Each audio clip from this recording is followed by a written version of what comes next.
Welcome to the Hallenstein Center's online program, Lunch and Learn. I'm your host, Gleaves Whitney. Today's journey takes us into the mental health dimensions of leadership. Our guide is Cook Leadership Academy Fellow, Lucretia Dunlap. Just a few weeks ago, Lou graduated from GVSU, earning her Bachelor of Science with a double major in psychology and sociology. During her time at GVSU, she demonstrated outstanding leadership on and off campus, so much so that she was the very first recipient of the Robert Henderson Leadership Award conferred by Grand Valley's Psychology Department.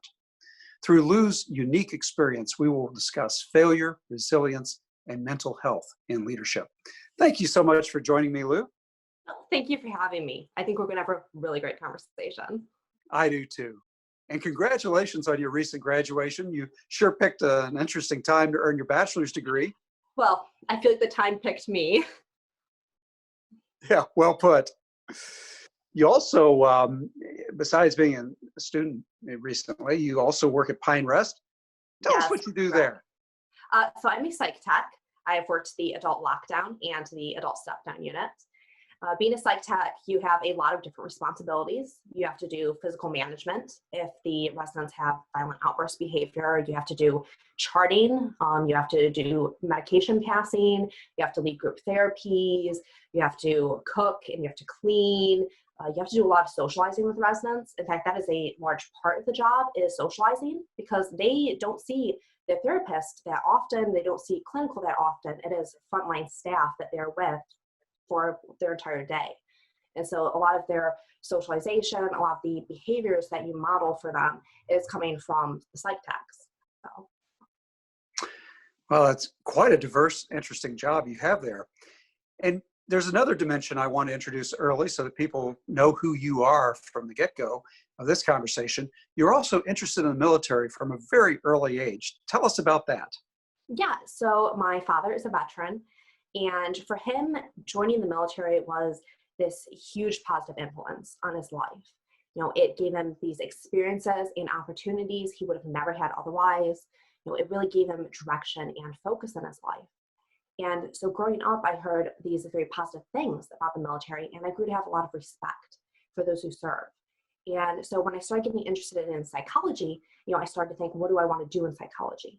And what population do I want to work with? And I realized, you know, I want to work with military populations. So that is really where my interest has led me. Very good. And boy, is it needed nowadays. It really is.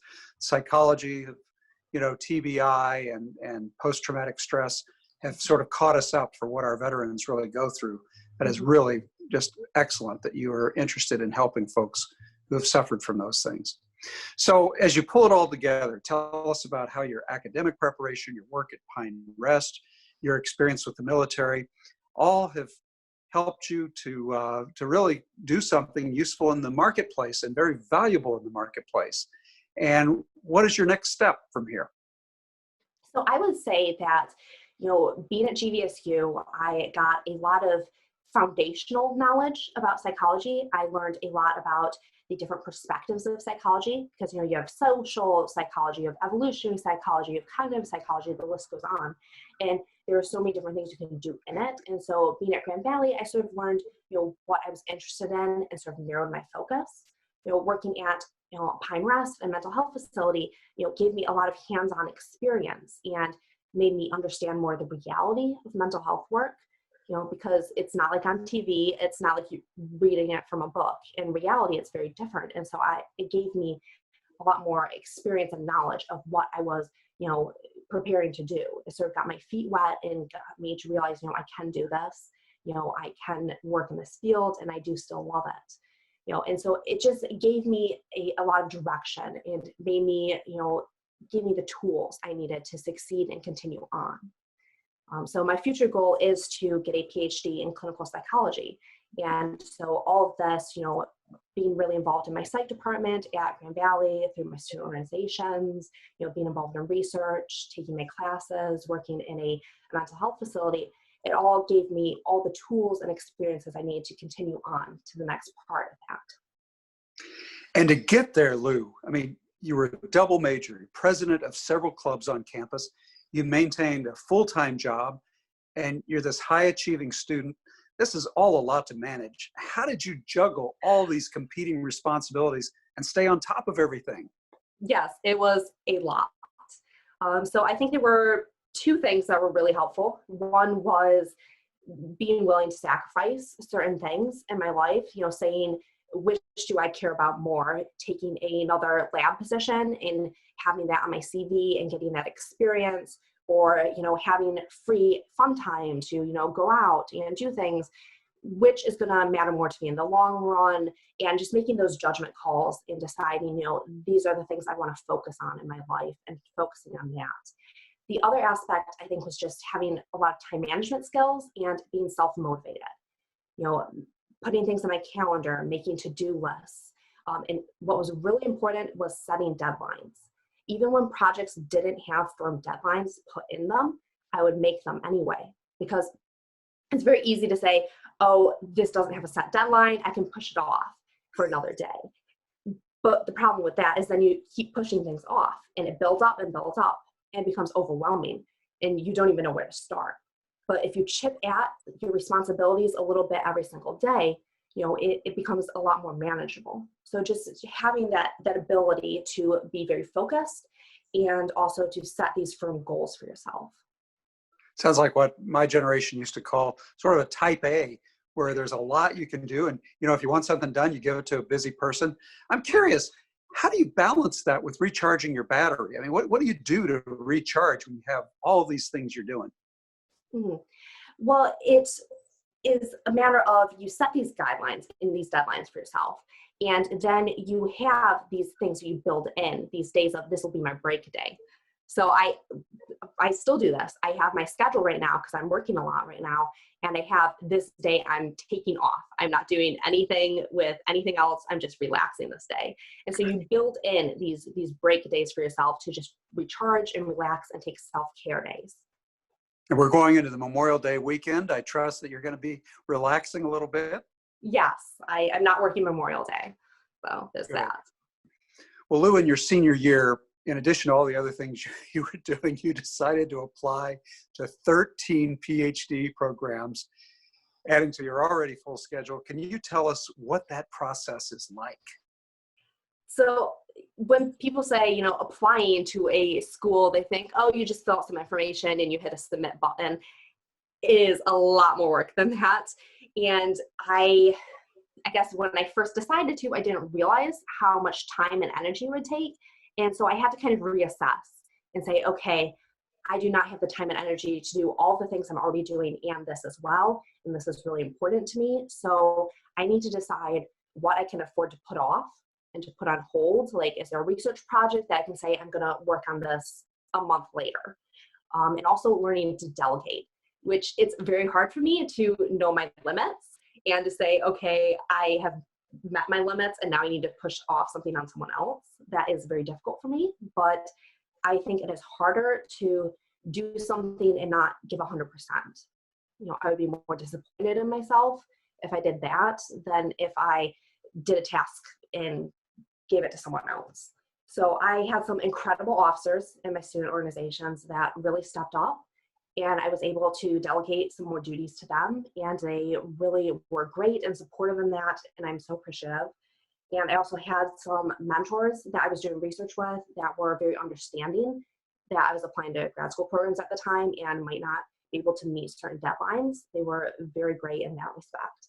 And so it's just really being self-aware and saying, okay, I can't do all of this, and something's got to give, and it better not be me. Well, you've been very open about what ended up happening, and tell us what it was like, Lou. You're such a high achieving person in so many areas of life, but it was devastating because you're not accepted to any of these 13 PhD programs that were part of your plan. This are the next steps for you. How did that go down for you? Yeah, so I did a phone interview with one school, and then I did in-person interviews with 5 other schools. And these were like 3-day long interview events, and I was giving my all to it, and I was doing everything I could. And then for an entire month, it was just rejection letter after rejection letter, and it crushed me. And I felt like I did everything I possibly could and it wasn't enough. Did I make a mistake? Am I not suited for a PhD program? And it would have been very easy to stay in that mindset and to wallow in that rejection. But I didn't want to, and I wanted to move past that. So there were certain steps that I took to help me be productive in this rejection. The first is realizing that failure doesn't define you. This is one moment in your life, and you have a series of other moments, some highly successful, that came before this. So in this case, what is really useful is to have an accomplishment box. I've also heard people call it your greatest hits or the success newsreel that plays in your head. So when you get a rejection or you fail at something, you just sort of recall all these other moments where you tried something and you succeeded at it. That award you got, that time a professor complimented you on a paper, that time your manager pulled you aside and told you you were doing a really good job. You just replay these moments in your head and say, okay, I failed at this thing, but all these other things I've done well, and ahead of me in my future, I'm going to do well in a lot of other things too. And so just come to that realization. Yeah. And it sounds as if you are going to apply because you do want to get your PhD. Yes. I'm going to try again. How much time are you going to give yourself before you reapply, you think? So I'm going to apply for the next cycle. So I'm going to apply for the fall 2021 year. So we'll see how that goes. There were some other steps that also helped me, not just realizing that failure doesn't define you, also realizing that there's also an element of luck involved. This can be very scary for people to consider and confront, that they might not be in charge of their future. They might not have control over that. It's a lot easier to say that I should have done this in that interview and that's why I didn't get the job, because then you can change that thing. And then for the next job interview, you can do that and maybe you'll get the job. It's a lot harder to say maybe the interviewer was hungry that day and they weren't happy because they were hungry, and that colored their perception of me as a negative way, because you can't control that. You can't do anything about that. And so for some people, it's kind of scary to consider that there's a lot of chance involved in this. But I think it can be actually very relieving, because you can do everything right. You can give your all, you can commit no mistakes, and you can still fail. And it takes some pressure off of you. You're no longer going through a list of things like, did I do that wrong? Should I have done this differently? What about this thing? Sometimes it's not about you at all. And learning to accept that is kind of freeing, because you can say, okay, I did my best that time. I didn't get it, but I'm going to do my best again this time, and maybe it will be different. There's also an element of figuring out your next steps. For me, that was very helpful, because I had a lot of people in my life that were supportive and saying, okay, well, what are you going to do now?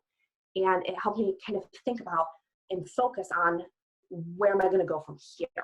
And, I still wanted to apply. I did a reassessment. I'm like, do I still think that I can do a grad program? Do I still want this? And yes, I did. So I was like, okay, how do I get there? How can I improve my application? How can I maybe practice more interviewing skills? What can I do to do better on this? And that, it changes your perspective a little, because when you're in that rejected place, you're thinking, this is the end of my journey. I tried my best and it failed, and this is it. End of the story. But coming up with next steps kind of reframes it to, this is not the end of my journey. This is a speed bump. Maybe the process is not going to be as linear as I hoped and planned it would be.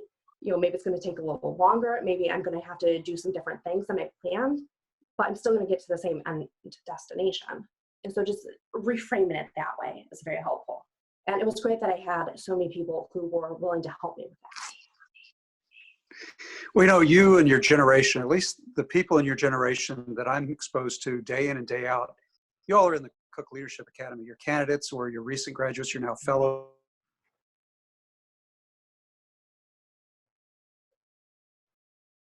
Of your generation. I am encouraged, but I do wonder, I worry sometimes that you all are so pre-programmed to succeed, and your lives have been so scheduled that you go into these things with a lot of high expectations. It's very stressful. So you're not alone in this, are you? It's really very much part of your generation to be programmed to think the way you do at this high achieving level. Am I correct in that? I think it depends who you speak to. I do think that a lot of my peers, they do feel a lot of pressure to get to whatever end goal they have. But I'm not sure that's something that's new for this generation. I think that every generation has certain expectations, certain milestones that they're supposed to achieve at a certain age. And with each generation, those milestones change. Okay, good answer. So tell us about the importance along the way of mentors. I know you've had a couple of wonderful mentors while you've been with us at the Cook Leadership Academy. Tell us about that experience. Yeah. So I had my Cook Leadership Academy mentor, who was Stephen, and he was amazing because he was so emotionally supportive for me. You know, I knew that anytime that I was struggling with something, I could sort of talk to him and get a different perspective. And that was also really helpful in that, because he had that outsider perspective, he kind of narrow in on things that I needed to work on and say, okay, I think you're focusing too much on this. You should also give some time to this. He was also a really big advocate for my self-care, was really helpful in that respect. I also had an incredible mentor in the psych department, Dr. Galen, and he was with me every step of the way in my grad school process. He looked over my personal statements. He set up a mock interview for me. You know, he looked over my school choices. He would debrief with me after all of my interviews and say, okay, what did you do right? What did you do wrong?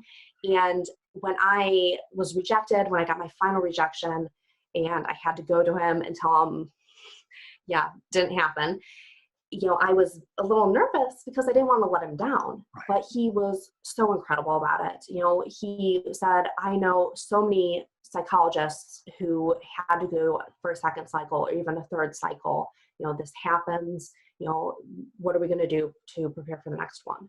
And so he was already thinking ahead. He was not focusing on my rejections. He was saying, okay, next step. And so that was so helpful to me.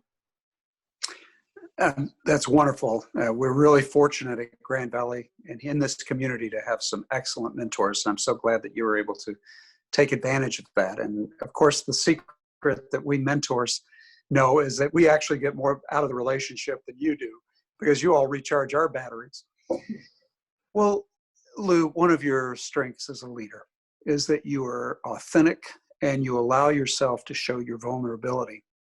And you want to help break the stigma around mental health and share your raw truth. Would you mind sharing with our audience your experience of struggling with depression while being a leader? Yeah. So we have come very far in destigmatizing mental health issues, but we still have a lot of progress to make. And it is especially hard being a leader and struggling because there's this expectation that you portray this image that is very strong and capable and confident, and you feel like you're not allowed to have weaknesses or to struggle. And it makes you feel very isolated and alone, because who are you supposed to lean on if you can't talk about these things? You know, I had various points in my academic career where I felt very low and I lacked motivation, I lacked self-esteem. You know, I logically knew that I was doing fine, but I felt like I was letting myself down, that I wasn't meeting expectations of others or myself. And some of the hardest times for me was when I would lead a presentation or I would lead an event, and at the end of it, people would come up to me and compliment me. And they would say all these things to me that I wasn't feeling. And it felt like I was fooling people, like it was very disingenuous. And I mean, the things that I've been talking about, you know, delegating, having an accomplishment box, you know, having mentors you can trust and talk to. These are all things that helped me to move past this and succeed. But if I didn't have those things, would I have been as successful as I've been? You know, I wish there were just more avenues for leaders to be vulnerable and to talk about these things. Well, while we're talking about, you know, the sort of, you didn't use the word exactly, but I think a lot of us at various times in our lives have had imposter syndrome. We've felt that we weren't up for the task. We we had more negative feelings about ourselves and actually people around us were having, but that's what we did to ourselves. Let's talk now just a little bit about negativity bias. It Mm-hmm. affects so many people, probably virtually everybody, according to the research. It's a whole lot of people. It can be so destructive, negativity bias, especially, I've been thinking a lot about that in the current crisis, this pandemic economic depression we're in some states. And please define negativity bias for us and tell us what are some of the techniques you're familiar with that help people cope with negativity bias? Yeah. So negativity bias is the tendency for negative information, negative stimuli to be more salient to us than positive or even neutral stimuli and information. Um, so I'm sure you've all heard that you should sandwich a criticism between two compliments, because insults, criticisms are more attention grabbing to us, are more memorable, that you spend more time thinking about negative events. I mean, I'm sure you've laid in bed at some point thinking about something stupid you said, or something awful that happened, a lot more than good things that have happened or things that you've said. And also people find negative news more attention grabbing than positive ones, and they even find it more truthful than positive news. And this also is a large part of how information spreads. The thought behind it is that this is actually an adaptive evolutionary function, that being more aware of negative things in our surrounding, makes us better prepared for things like predators. But it's not so helpful in situations like these, where you feel like you're surrounded by all this negative news. All your friends are saying these very negative things. Your social media is all negative. It makes you feel like things are very grim. And so it can be very difficult to sort of combat that way of thinking. But there are some techniques that do help with this. One of the best ones is cognitive restructuring. So that is identifying your maladaptive thoughts and then reframing them. So one of these is evidence gathering. So for example, say you have social anxiety and your best friend invited you to his birthday party, and you are thinking, I'm going to go there and I'm going to say something awful. Everyone is going to laugh at me. They're going to hate me. I am going to come away from this event feeling awful. Okay, what evidence do you have for this? Have you ever gone to an event and had everyone hate you at it and laugh at you? You pick apart these negative thoughts and say, okay, this is what I'm thinking, but what is the reality? This kind of goes hand in hand with another technique, which is best case, worst case, and most likely scenario. You first look at the best case scenario. What is the absolute best thing that could happen? I go to this party, everyone loves me, I am hilarious, I make tons of new friends. Okay, that would be great, but probably not likely. Okay, worst case scenario, we've already covered that. Everyone hates you, you say awful things, not very likely given the evidence we've gathered. So what is likely to happen here? Well, maybe you go to this event and you're a little awkward because you're not used to parties and you're not very social. But is anyone going to really care that there's an awkward person at a party? Probably not. And your friend is probably going to be really happy you came to this party. He invited you for a reason. So you're probably going to be a little uncomfortable. You're going to stay an hour or two. Then you're going to go home. That's not a great time, but it's doable. So it's breaking apart these worst case scenarios that our minds go to and saying, okay, but that's probably not what's going to happen. And it's also preparing you for every eventuality, saying, here's the absolute best thing that could happen, here's the worst thing, here's the most likely. And it really prepares you to have a response to all of those situations and to really think it through. And also, reality is usually a lot more boring than we make it out in our head. We're like, oh, everything is going to be awful, it's all going to go terrible. I'm going to go to this event and do all these different things that are going to be bad. Probably not. and so it helps you feel more comfortable with it and also pick it through a little more. Very good. Well, Lou, we have viewers who are queued up to ask some questions, so let's bring them into our conversation. Winston Elliott, who was my first guest back in March on Lunch and Learn. He watches these shows avidly, and he's a guy who's very interested in both leadership and the books and the conversations we have that inform leadership. He would like to know, what are some of the most influential books in your leadership journey? Thank you, Winston, for that question. Yeah, that's a great question. I feel like not so much leadership, but more psych books that I've read. And honestly, my capstone psych class was probably one of the best classes that I've had for psych, because our professor, Dr. Bowdle, he assigned all these really influential and important psych books.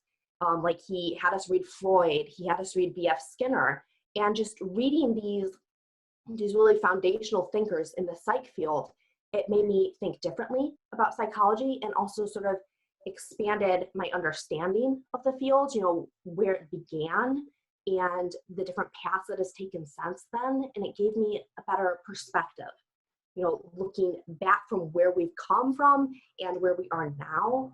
And also seeing that some of these original thoughts, that Freud was coming up with, that Skinner was coming up with, that these influential people in the psych coming up with, they still have some validity even today. And so it gave me sort of a longer perspective on, the field that I'm in and interested in. Oh, very good. We have a viewer who asks, with your interest in serving our military population, what are your thoughts about the overuse of medications in treating post-traumatic stress? It's a great question.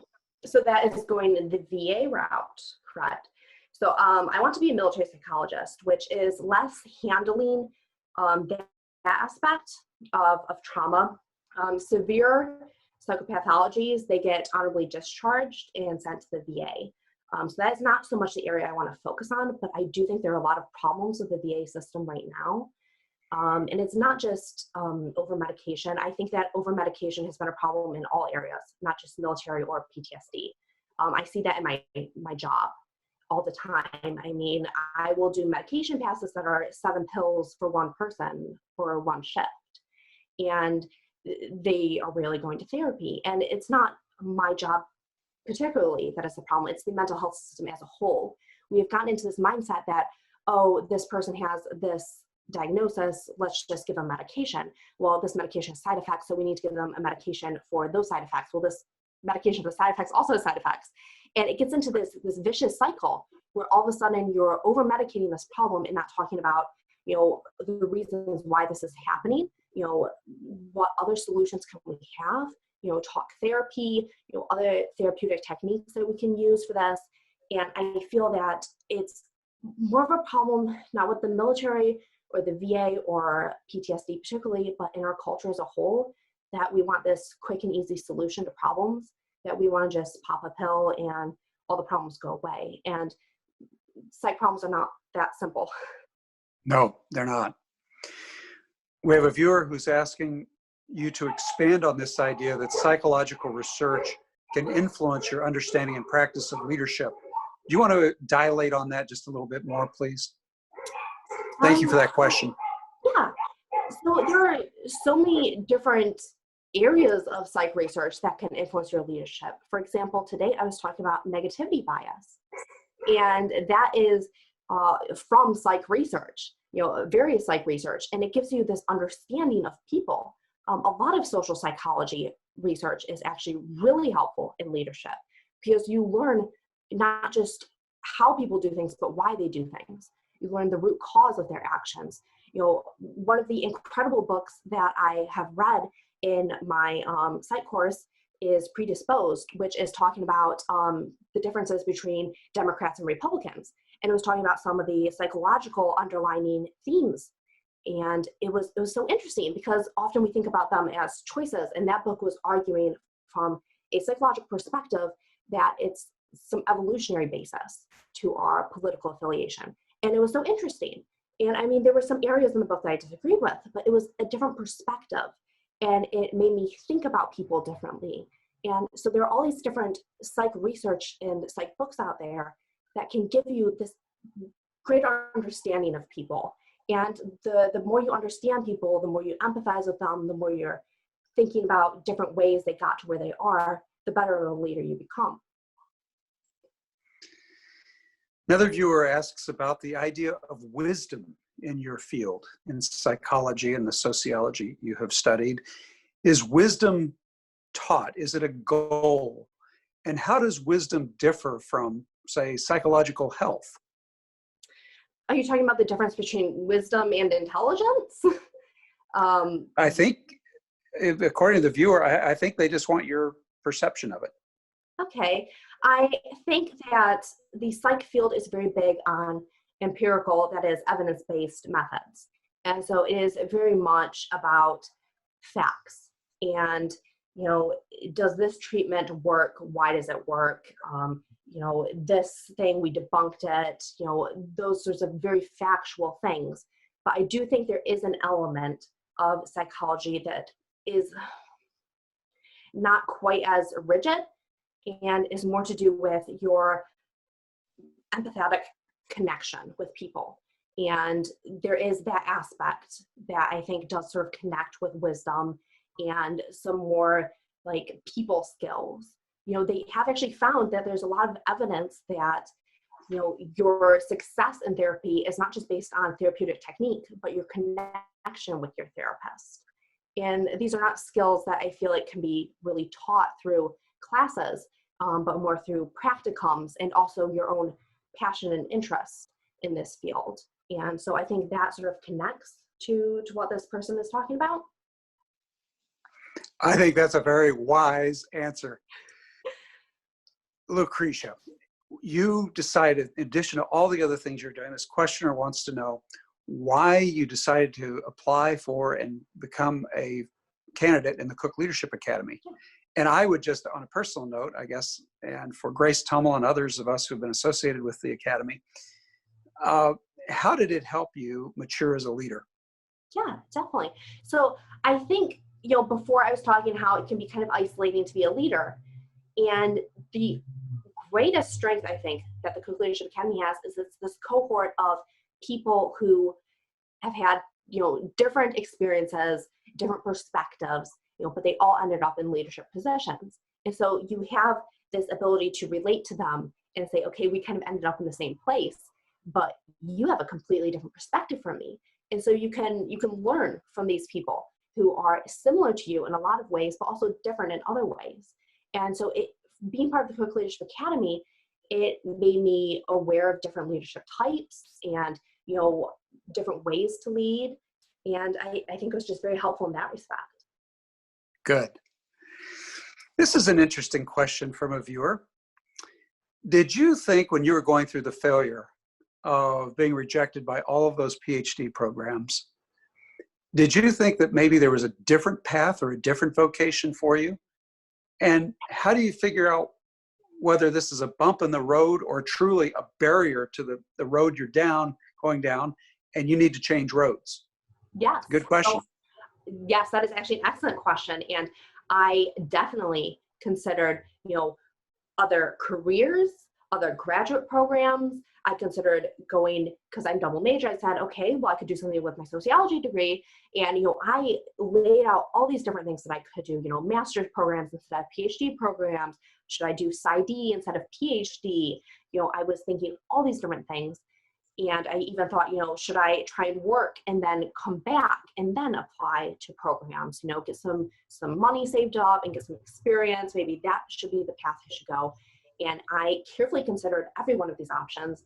And I just felt that I could not give up my dream of going to a PhD program, clinical psychology. And that for me was the sticker that made me feel like I can kind of picture myself in these other, options, but it doesn't fill me with that glow, that excitement that this option does. And that was for me what kind of urged me, you want to continue on this path. It might be harder than you expected, but you still want it enough to keep working for it. And I think that was really what was essential there. That inner resilience, that strength, that's right. And all leaders need that, and all good students need that as well.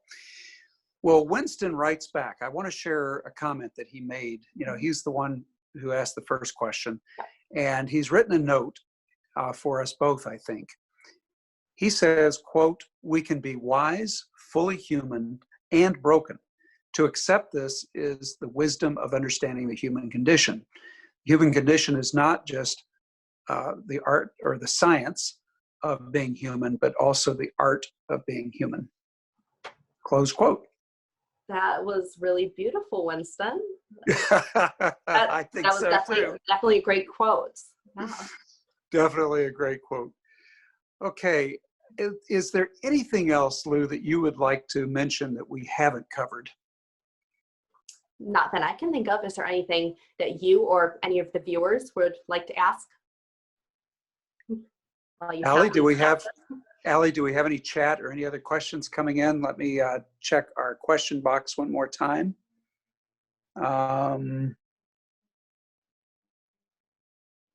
Oh, here's a new question that came up.